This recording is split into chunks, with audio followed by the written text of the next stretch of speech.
Our group was tasked with designing a string-triggered, purely mechanical tennis ball launcher that can shoot tennis balls into a collection bin at various distances. Our client, Mike Miller, who is in charge of the Hardy Lab, often finds it littered with tennis balls and needs a device to clean them up efficiently.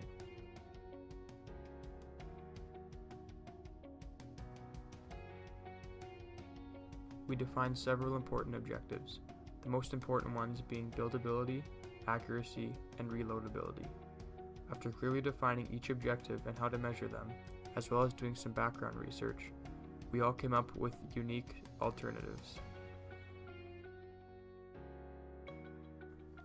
Our group produced 4 unique alternatives to the problem. First was a mortar type design using a compression spring and a short barrel.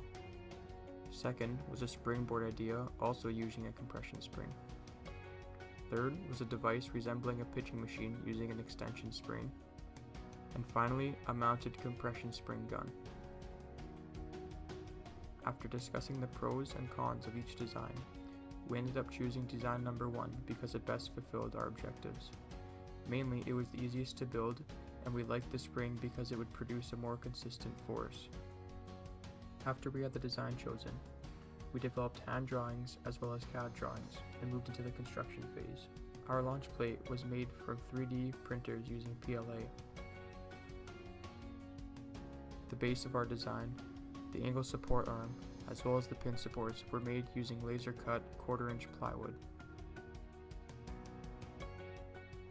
We had to ensure the barrel could withstand a large amount of spring force, so we chose to use a 3-inch wide, 1/4-inch thick PVC pipe. Aluminum tubing was used for the trigger arms as it also needed to withstand a large amount of shear force.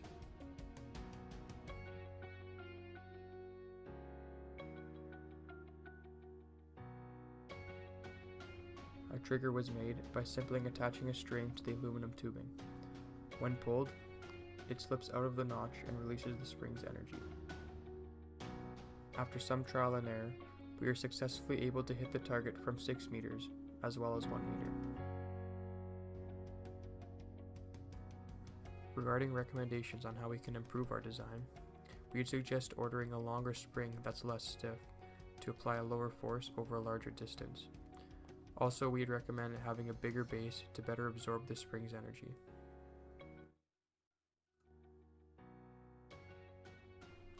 The long design process concluded with us making a device that successfully fulfilled the client's needs.